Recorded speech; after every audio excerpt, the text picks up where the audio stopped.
Assalamualaikum warahmatullahi wabarakatuh. Wilujeng enjing barudak kelas 5 sadayana. Mudah-mudahan hidup salawasna aya dina kaayaan sehat walafiat.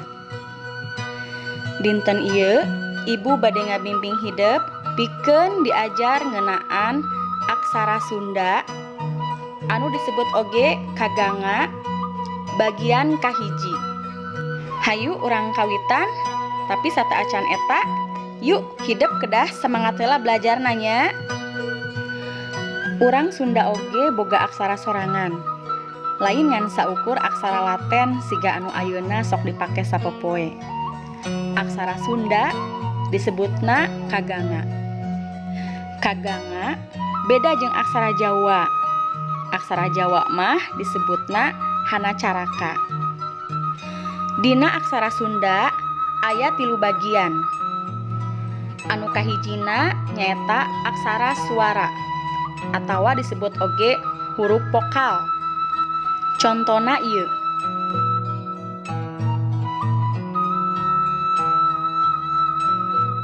Anu kadua nyaeta aksara ngalagena. Anu disebut oge konsonan. Contona ieu.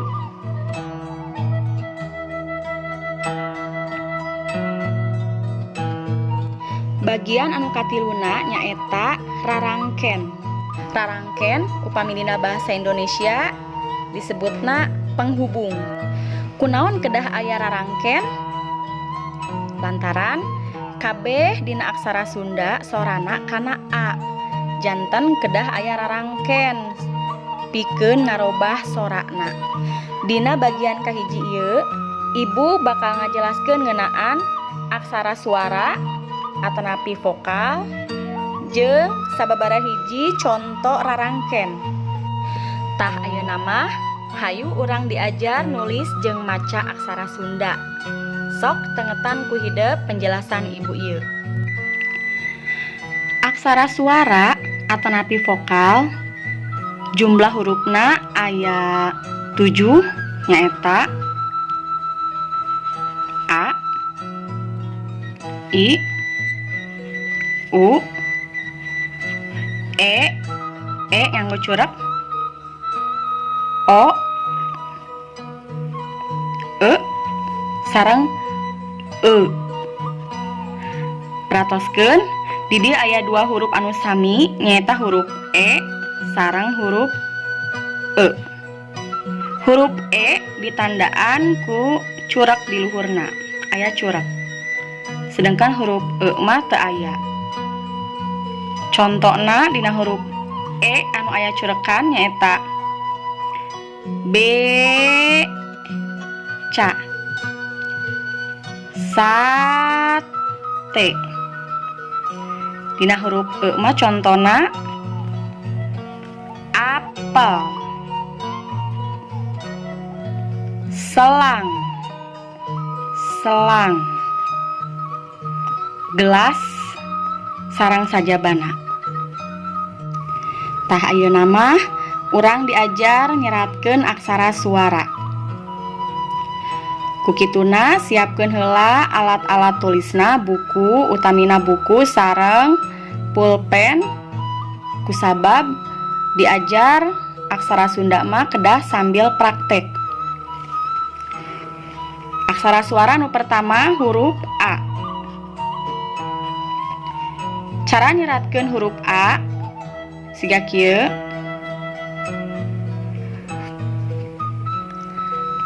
Nah, urang kedah pinter-pinter ngaimajinasikeun supados langkung apal.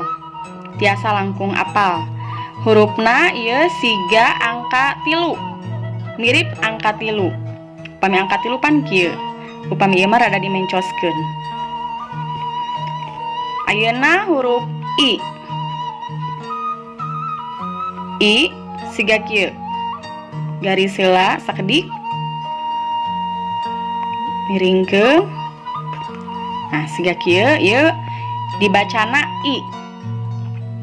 Upami diimajinasikeun ieu siga huruf L. L ageng. Ayeuna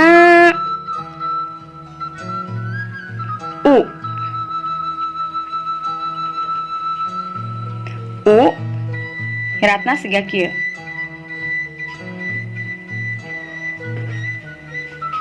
Upami diimajinasikeun ieu siga huruf Z disambungkeun sareng C.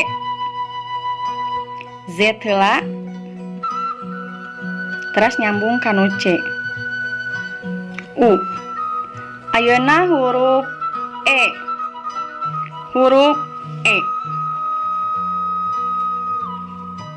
Nu aya curekan. Bentukna sami sareng huruf A. Janten siga angka 3 heula sami. Ngan bedana curekna dialihkeun ka dieu. Curekna ngalih ka dieu. Jadi sami pisan sareng huruf A. Bentena curak anu luhur ieu dialihkeun ka dieu. Ieu curekna. Kieu. Nah, gitu. Ayeuna huruf O. Huruf O sami siga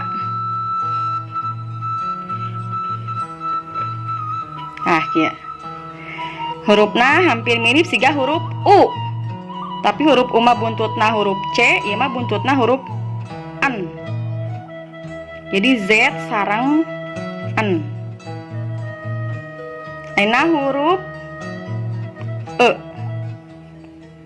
Nu teh curekan. Hurufna siga kieu. Hiji deui huruf E.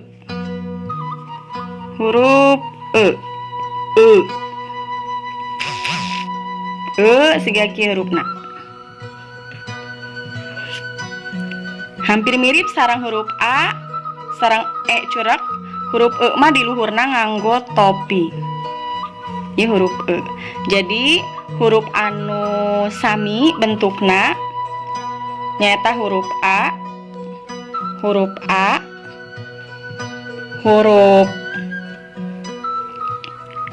E curek sareng huruf E.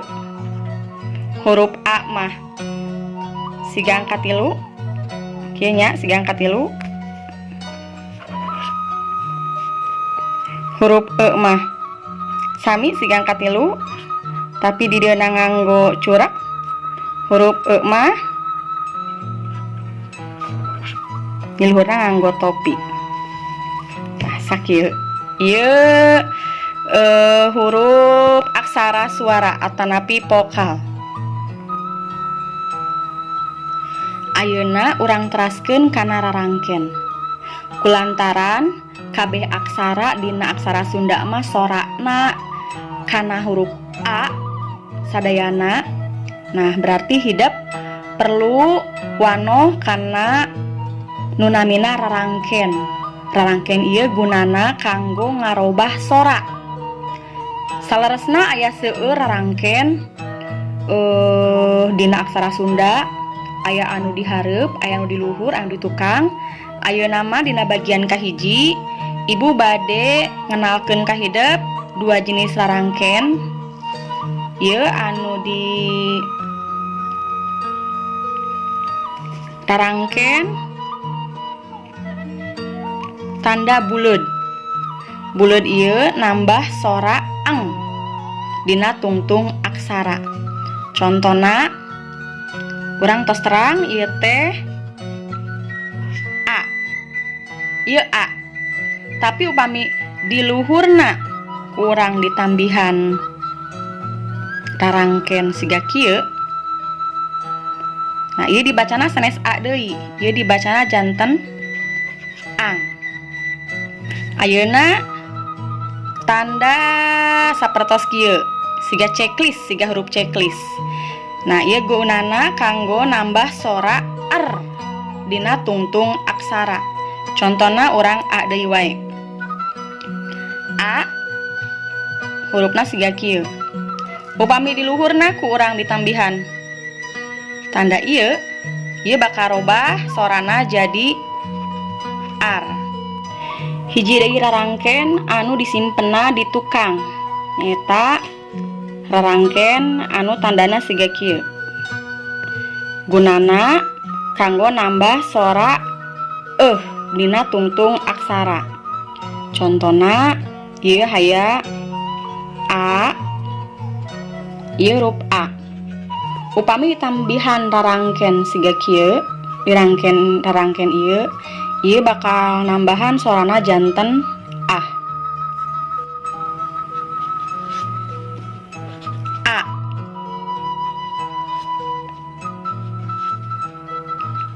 a,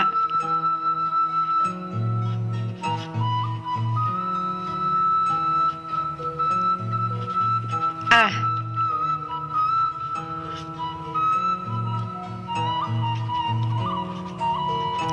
ar,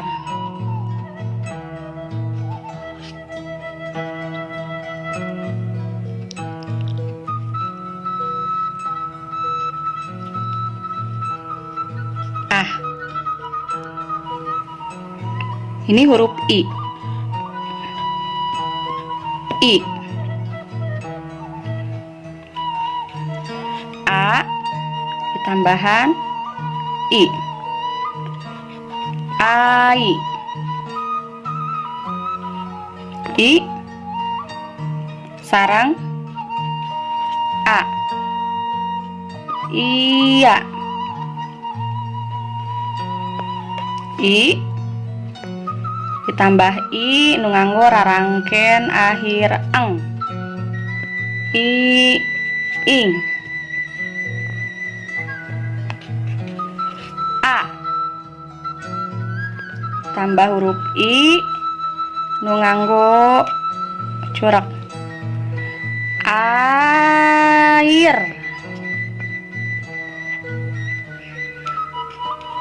a ditambah huruf i anu di rarangkenan eng, aing. Ieu huruf u, ayeuna huruf u. U diserat 2 kali siga kieu janten uu.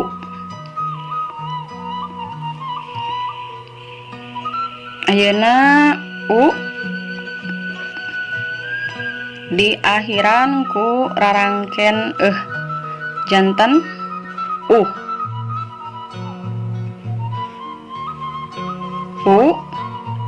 nganggo rarangken siga kieu janten ung. Ayeuna huruf a tambihan rarangken nu tadi janten aung. U deui ditambihan a anu dirarangken eng, janten uang.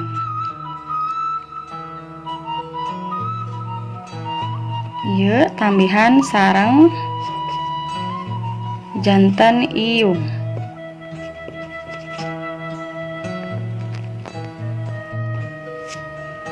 Kurang lanjut kanu huruf e. Aya curekan di dieu. Ieu huruf e. Ayeuna pami e nganggo rarangken siga kieu janten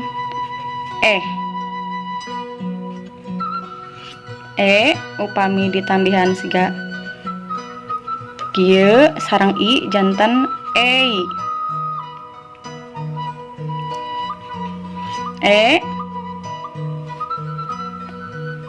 Sareng 2 kali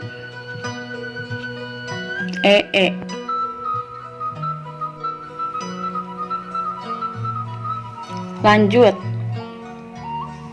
ayeuna ieu aya huruf a ditambihan i nu nganggo rarangken a sareng i tambihan narangken air.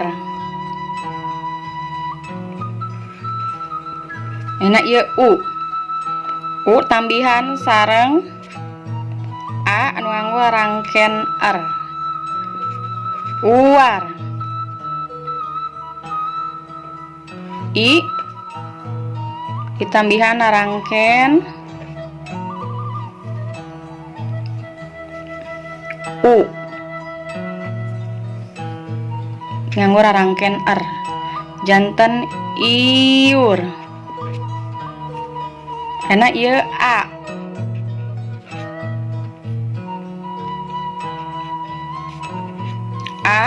di luhurna nganggo rarangken tungtung eng. Aang.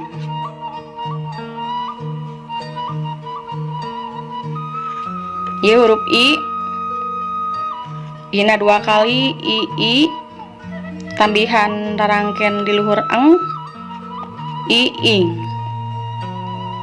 Ieu u na 2 kali tapi nu ieu nganggo rangken eng jadi uung. Ieu aya topian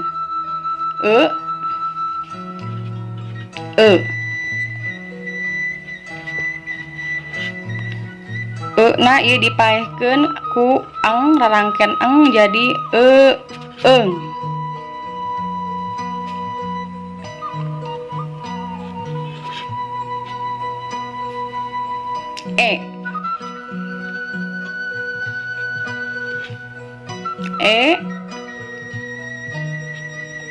Di luhurna nganggo rarangken eng janten eng. Aina terakhir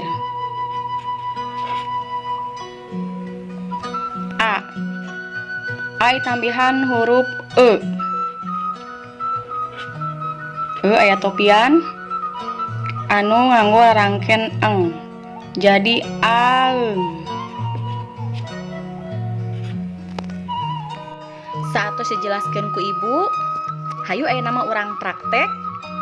Sok ayeuna urang latihan-latihan soal kerjakeun sing leres.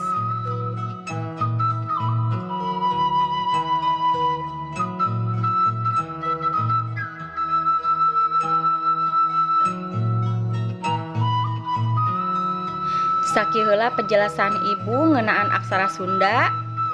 Engke urang pendak deui di bagian kaduana. Sing semangat dina diajar basa Sunda kusabab saha deui nu bade ngamumule basa Sunda ari sanes urang salaku urang Sundana sorangan. Hatur nuhun. Wassalamualaikum warahmatullahi wabarakatuh.